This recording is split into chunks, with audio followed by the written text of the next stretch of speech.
Welcome everybody to Dead Talk Live, and my apologies, a little error there. Instagram is allowing me to stream directly from my PC, and they completely screwed it up. Anyone, welcome everybody to Dead Talk Live. I'm your host, Viz. Our guest today operates a very successful YouTube channel narrating some of the most disturbing paranormal stories around. Our guest is Cody Richardson, and his YouTube channel is Mystery Archives. Cody, thank you for joining us today. How are you doing? Man, thank you so much. I'm honored to have such an intro. I guess I don't think about it like that, but man, I really appreciate that. My, I'm doing good, Minus doing that very good little today. glitch on the other end there, but everything went pretty good, pretty good. So let's get right to it. Like I Okay. told you before we went live, you are our first ever guest who's basically a YouTuber. And that really says a lot about how much I enjoy your content. So take us back to the beginning. How did you come up with the idea for Mystery Archives? That's a great question. I had the idea for Mystery Archives back in 2017. I didn't really have the know-how or the expertise to be able to make the kind of content that I do now back then. But the concept I somewhat developed at that time. And then I was working a totally different profession for a number of years. And then I actually got furloughed and then laid off from that job during COVID in 2020. Hmm. And that's when I started taking content creation seriously. And I just started to learn as I went. And now we're here, which Exactly. I never expected to be here.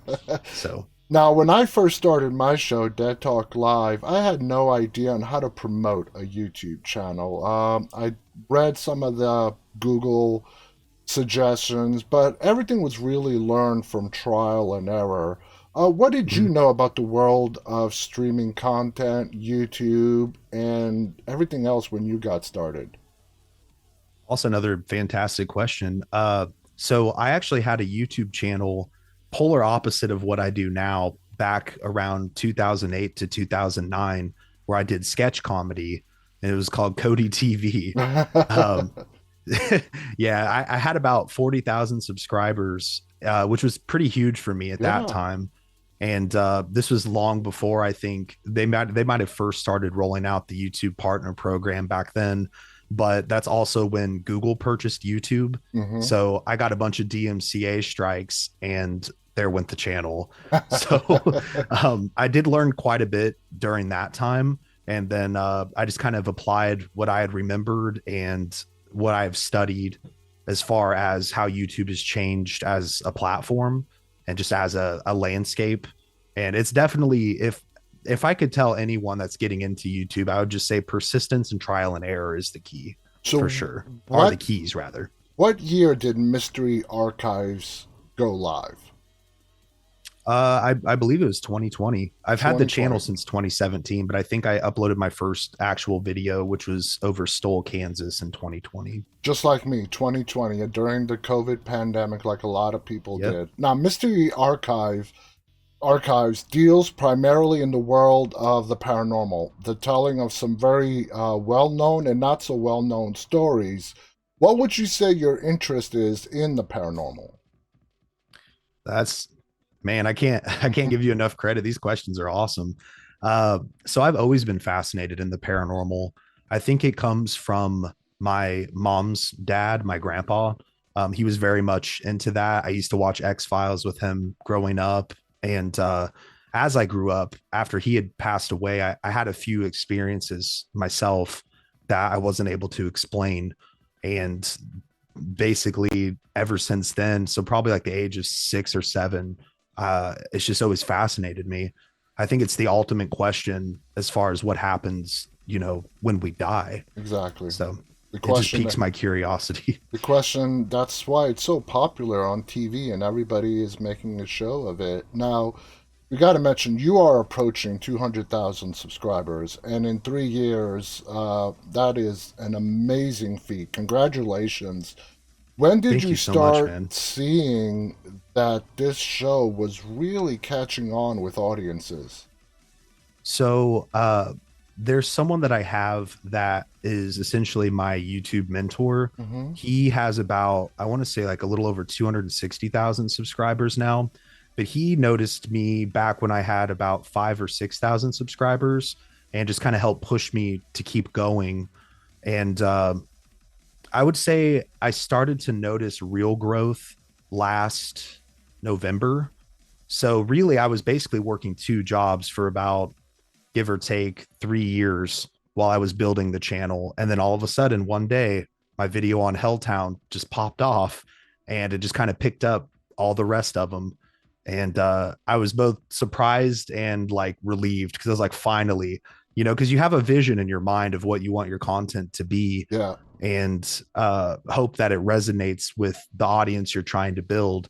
So to have that be affirmed was incredible. It is incredible, and people don't understand how important it is for YouTube to feature one of your videos. Oh my It's God. so important. It is so important, and that's why I tell, and we tell everybody at the start of our videos, hit the like button because Google's YouTube algorithm puts so Yeah, much emphasis on that thumbs up button, and it really does. once a video gets featured, thousands of people will start watching it, and of course the algorithm caters to what that person is interested in, and then it's a Exactly. snowball that starts from there. Now, for me, being a fan of the paranormal, what makes me really enjoy your content, of course, a big thing, the voice. You have an amazing voice for telling these stories, but the way the story is told, does that come naturally for you in telling your I stories? think so. I was always big into creative writing in high school, like middle school into high school, a little bit in college.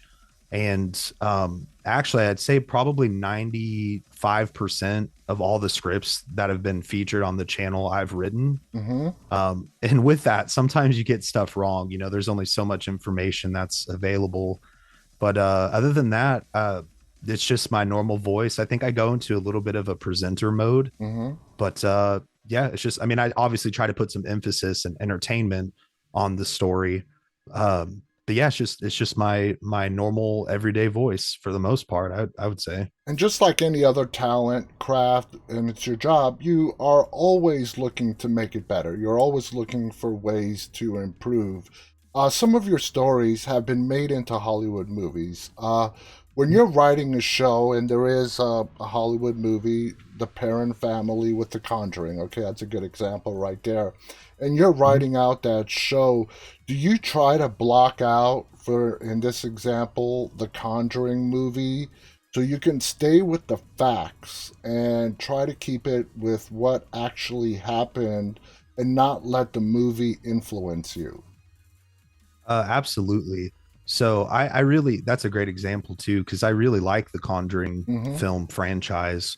But as far as compared to what actually took place at the house and the actual story, Oh, it, I believe it was with the Perron family in the Conjuring. I could be wrong because it's just been a while since it I've is, yeah. focused on it. But I went and I actually sourced that story. I mean, I sourced through a variety of ways, different articles, books if I can get a hold of them, different videos people have made, just to see if I can get the most coherent story possible. But with that one in particular, Andrea Perron, which was one of the daughters of the Mhm. family, actually wrote a series of books, and that's where I took the majority of what I put in the video from. Uh, Essentially, I wanted to make it as accurate as I could. that's I interesting. I compare them in my head, and I might give some feedback towards the end to the audience. Be Hmm. like, you know, the movie's good, but it takes a lot of liberties, or the movie's really close to the story, or what have you. I might give my own convictions, but I definitely can tell the difference between something being filtered through Hollywood versus the story itself, Oh, yeah. because the true story itself is usually a lot more elaborate.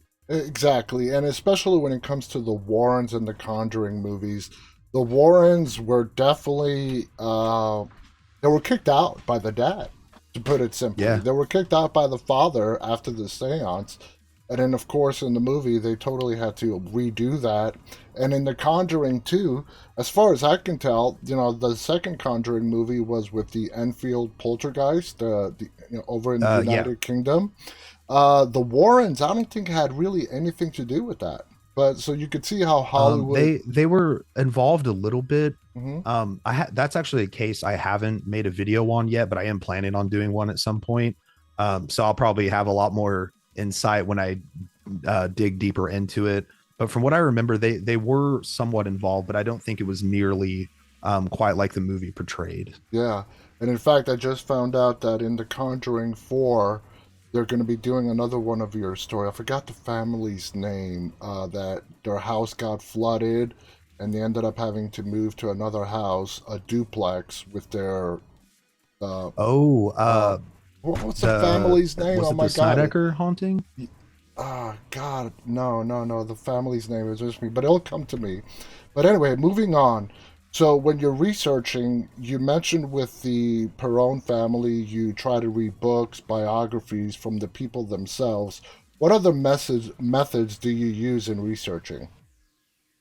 Uh, I mean, honestly, it all starts with the suggestion. So if I don't come across the case itself, right, and just take my own personal interest in it, I usually have an audience member leave it in the comments. And then if it Mm-hmm. piques my interest, I just dive into it. But it all starts pretty much with a Google search Yeah. to just kind of get a rough idea of what I'm looking into.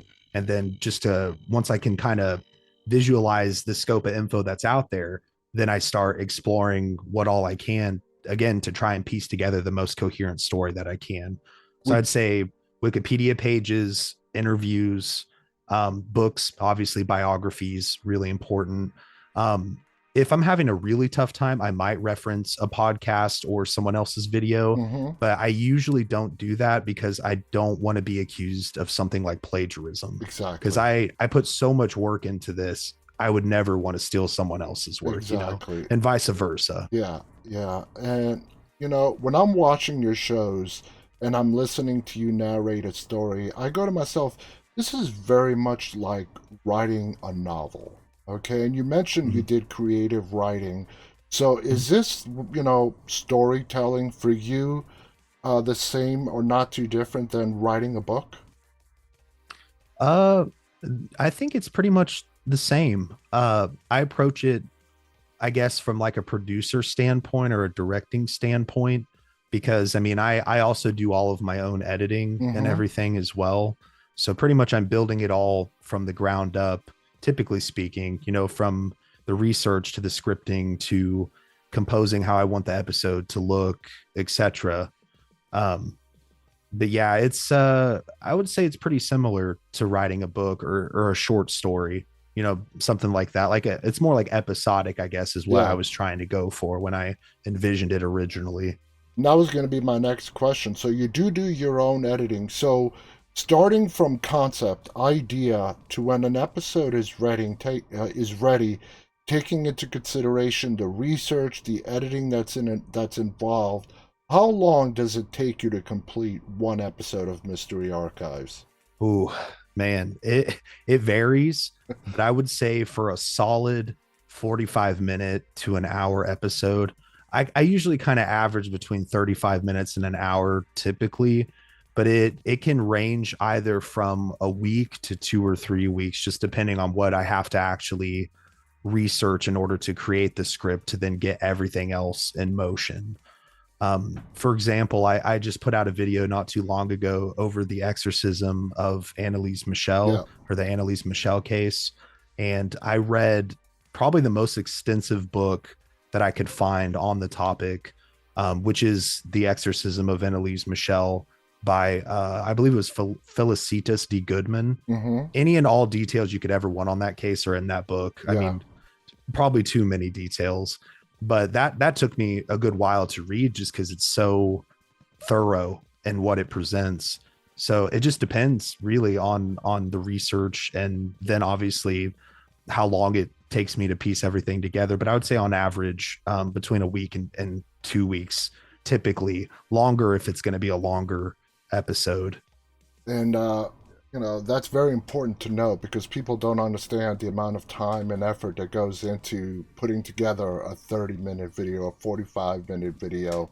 If a story for you just doesn't have, even though it might be fascinating, but just may not have enough details to make it to 15 minutes, is there a cutoff period? Like, you will not do a video that's under 10 minutes. Do you have any rules that, if you just do not have enough of a story to fill a 10, 15-minute video, you're just going to put it on the shelf and maybe at a future day you'll tackle it? Yeah. So any comments that I get or suggestions, whether it's in person, online, what have you, I put them all into a list. And basically when I have the free time or when I'm ready to make a new video or start looking into a new case, I'll go and pull from the list itself. Yeah, But yeah, I'm trying to figure out a way where I can maybe do some shorter stories. They just don't tend to do as well. exactly. People seem like they want the longer stories, and unfortunately, being a one-man show, it takes time to produce that stuff. So And it is a bit of a catch 22. and you've come up with a brilliant idea because the demand for new content is so great from the viewers. You have come up with idea to combine episodes, and you've come up with your marathons. And looking at Yep. the viewership on those marathon episodes, they do very well. I've seen a couple of your marathons as well, because I don't know if somewhere in there's a story that I may not have seen. So, Mhm. and I find myself, enjoying the stories that I have seen already, maybe catching a new story. Are you personally happy with how your marathon episodes are doing? Yeah, I'm really happy with how they've turned out. Initially, I didn't actually put it up for some kind of a viewership grab or anything like that. I put it up to try and expand my reach on the platform so that, because like, for example, I'm one of those people when I go to sleep, I usually listen to a documentary Mm-hmm. or watch a marathon of episodes of something. So I just kind of put myself in the viewer's shoes and was like, maybe if I do some compilations because I have enough content now, compilations of marathon episodes, maybe someone who is the same as me will find it and resonate with it. Mm-hmm. And it seems like that's been the case. I've done a few marathons here and there, and some of my main core audience is like, well, we've already seen this 100 times or what have you. And it's like, well, I just want you guys to understand it's because I'm trying to reach new people, Yeah. and I'm working hard to get you guys the newer content instead of just giving you rehashed content all the time. Exactly. It's all about trying to make everybody happy as best as you can. Having done so many cases now, have you ever thought about reaching out to people that were involved and maybe bringing them on your show, interview them, kind of like what we're doing now, and talking to Yeah. some of them and getting their perspective? So I absolutely have. So I have, and just in my own comment sections over the last, I want to say, year or so, I did speak with Andrea Pirone a little bit. Um, Nice. I feel like there's a few others that are just my memory is not serving me right now. But my most recent video actually about the Bill Vale case, Bill has been amazing because he hopped into my comments and he's been coming back. It's been up 8 days now. Yeah. He's been in the comments all 8 days answering pretty much everyone's questions. And he hasn't done a podcast or an interview, I want to say in a long time. He said he would never do another one. And I think he told me he was starting to reconsider that. And I would love to host him or anyone else whose stories I've covered. So that way they can add any and all details people want to know and clarify on certain things and correct me for getting stuff wrong because Yeah. sometimes there's misinformation out there. Exactly. I'm all for just telling the most accurate story possible. So I'm Exactly. definitely open to it. And you definitely want to get to the source because that is as best as they come. And I believe in that story, that's the house that was made into a documentary called Demon House, if I'm not mistaken. I might be mistaken that one. The Bill Vale case. Yeah, wasn't it? Was that in Gary, I Indiana? think what you're thinking of, because you're thinking of the Zach Bagans Yeah, documentary, yeah, right? For yeah. Demon House. So that was actually the Amons family case. Uh, But I did recently do that as well in the last like month or so. Yeah, yeah, I've seen that as well. Now, basically, YouTube is really grabbing onto this theme of storytelling. And you've been in it for years now. When you see other channels doing what you do, how do you feel about that? Do you view them as competition? Are you happy? You don't view them as competition. You feel as this genre of storytelling is growing in popularity amongst fan. How do you see it? Again, man, another awesome question. So I think that YouTube and just what I would consider the high strangeness paranormal community, I think it's big enough for everyone. Mm-hmm. I'm not one of those people that views other channels, bigger or smaller, as competition, because I know that they're not going to be able to reproduce the vision I have and vice versa. And I think there's enough people, enough space, and just enough room really and demand to where everyone can kind of have their own piece of the pie. And yeah, I think really the more the merrier in terms of studying these Mm-hmm. kinds of subjects, because then we're going to learn more and what have you. You know, I Yeah, just all around think it's an awesome thing that's happening with how many people are I coming agree. out and telling their own stories and covering other stories. It just boosts the reach for the cases, and you know, maybe we'll learn stuff that we didn't know before. Exactly. And I love listening to other people do it as well and seeing their style, how they approach it, how they tell the story. I think it's fascinating. Cody, I want to thank you so much. I can't believe we've been on for 22 minutes. Time has just flown by. Thank you so much for joining us. Everybody, please go and check out Cody's YouTube channel. It's called Mystery Archives. Especially if you're a fan or you're fascinated with the world of the paranormal, he's got stories that are very popular, stories that you may never have heard of. And he breaks down the details, gets into these stories, and gives you all the facts. And he does it as best as he can in a chronological order, which is very, very important.